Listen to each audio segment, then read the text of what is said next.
भेटला होता तर त्यांनी सांगितलं की मी माझा आज 50 वय आहे, पण 50 वर्षामध्ये मी माझ्या भारत माता म्हणजे माझ्या देशाला भारत माता म्हणजे मातेचं त्या ठिकाणी स्वरूप आहे, तर अशा भारत मातेवरती मी एकदा सुद्धा थुंकलो नाही। अशा स्वरूपाची लोक आपल्या देशामध्ये आहेत की आपल्या देशावरती अफाट प्रेम करतात। तर आपण आपली जी नागरिक कर्तव्य आहेत त्याच्यामध्ये स्वच्छता हा विषय प्रमुख आहे। त्याच्यामध्ये आपण सर्वांनीच या ठिकाणी स्वच्छतेच्या बाबतीत जबाबदारीने वागलं पाहिजे आणि सार्वजनिक ठिकाणी कचरा करायला नकोय। आपण आपलं जर त्या ठिकाणी हॉटेल असेल तर आपण एक मोठं डस्टबिन त्या ठिकाणी बाहेर लावलं पाहिजे, जेणेकरून जे काही कचरा आहे तो त्याच्यामध्ये पडला जाईल। आणि सार्वजनिक ठिकाणी कुठेही महानगरपालिकेचं जी काही सोय असेल त्याप्रमाणे सोयीप्रमाणे आपण राहून त्या ठिकाणी स्वच्छता राखणं हे आपलं कर्तव्य आहे आणि हीच खरी देश सेवा आहे।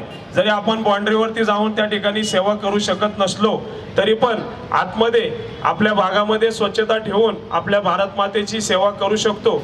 आपले जवान त्या ठिकाणी 24 तास सेवा करतात, आपण सुद्धा 24 तास आपल्या परिसरामध्ये स्वच्छता राखून देशाची सेवा करू शकतो।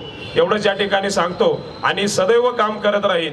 तुम्ही कधीही काम सांगा, सेवेच्या बाबतीत आणि स्वच्छतेच्या बाबतीत आग्रही आहेच आणि कायम राहील। कारण मला भागामध्ये बऱ्याचशा ठिकाणी कागदाच्या पिशव्या पडल्या तर वाईट वाटतं, त्याच्यावरती उपाय नक्की शोधून काढीन, आपला परिसर स्वच्छ आणि चांगला आयडॉल बनविल, जेणेकरून बाकीच्या प्रभागामधले जे काही नगरसेवक किंवा कार्यकर्ते असतील त्यांना सुद्धा हेवा वाटावा अशा स्वरूपाचं काम भविष्यात मला करायचे। आणि त्यासाठी माझे मित्र आहेत त्या सर्वांचीच मला साथ लागणार आहे, अशा सर्वांची साथ कायम असावी। आणि आजच्या या जवान दिनानिमित्त शहीद दिनानिमित्त सर्वांना मनापासून खूप खूप शुभेच्छा देतो।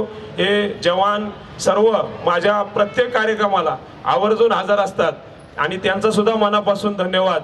घरामध्ये माझा सक्का भाऊ आणि चुलत भाऊ आणि अजून एक चुलत भाऊ असे 3 जवान आहेत, त्याच्यामुळं मला सैनिकांच्या बद्दल मनापासून आदर आहे।